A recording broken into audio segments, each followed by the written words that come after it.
देख रहे हैं डैनकाशी न्यूज चैनल। सच है तो बोलेगा।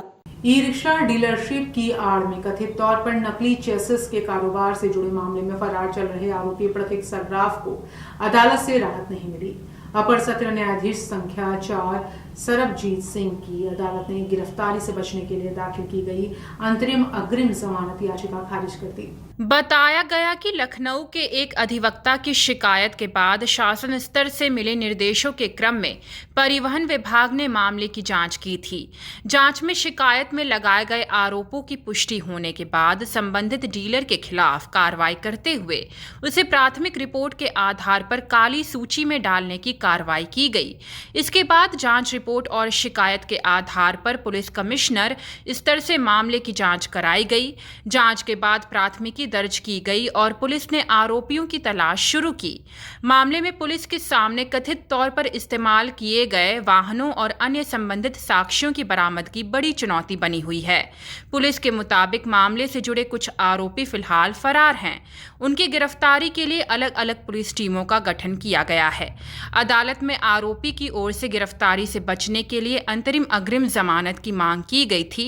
सुनवाई के दौरान न्यायालय ने मामले की परिस्थितियों, आरोपों की गंभीरता और आरोपी के बताए गए पूर्व आपराधिक इतिहास को ध्यान में रखते हुए राहत देने का आधार नहीं पाया। सुनवाई के दौरान आरोपी के कथित पुराने आपराधिक इतिहास का मुद्दा भी अदालत के समक्ष उठाया गया। न्यायालय ने मामले की गंभीरता को देखते हुए अंतरिम अग्रिम जमानत देने से इनकार कर दिया। आरोपी पक्ष की ओर से अधिवक्ता श्रीनाथ त्रिपाठी और राकेश ने पक्ष रखा, जबकि वादी की ओर से अधिवक्ता धीरेन्द्र प्रताप सिंह और धर्मेंद्र यादव ने पैरवी की। मामले में कथित आपराधिक नेटवर्क से जुड़े कुछ अन्य नामों का भी उल्लेख सामने आया है। हालांकि इनसे संबंधित आरोपों की अंतिम पुष्टि जांच और न्यायिक प्रक्रिया के बाद ही हो सकेगी। मामला चोरी का क्या? दरअसल एक मामला संज्ञान में आया, हाईकोर्ट के अधिवक्ता हैं अनक शुक्ला जी, उनके संज्ञान में आया कि एक प्रतीक सराफ, रवि सराफ और ललित विजय सिंह और अमृता सुरेश, ये 4 लोग। अमृता सुरेश हालांकि साउथ की एक बड़ी सुपरस्टार भी हैं, सेलिब्रिटी भी हैं, गायिका भी हैं, लेकिन वो यहाँ आती रहती हैं और इनसे मिलती रहती हैं प्रतीक सराफ से। तो उनकी जानकारी में ये बात आई कि ये टोटो जो गाड़ियाँ हैं टोटो की, ये टोटो का चेचिस नंबर चेंज करते थे, बॉडी किसी और की और चेचिस कोई और, ऐसा वो करते थे।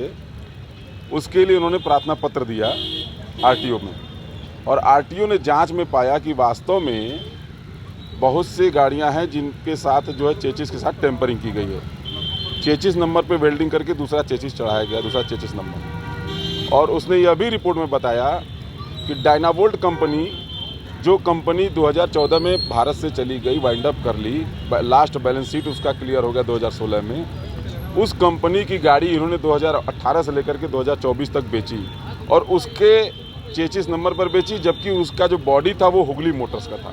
यह सारी चीज़ें पाई। फिर एक नोवा ऑटोमोबाइल करके था, उसका भी इनके पास LOI नहीं था, उसकी भी गाड़ियाँ इन्होंने बेची। तो आरटीओ ने यह विस्तृत रिपोर्ट दी कि इन्होंने टेम्परिंग की है, कूट रचना की है। इसी के आधार पर प्रार्थना पत्र पुलिस के पास पड़ा और पुलिस ने बाकायदा जांच किया, उस रिपोर्ट की सत्यता फिर से पता की आरटीओ से, और सत्यता जब उन्होंने प्राप्त कर ली तो DCP के आदेश से ये FIR दर्ज हुई, और उस FIR दर्ज होने के बाद जो अभियुक्त हैं वो फरार हैं।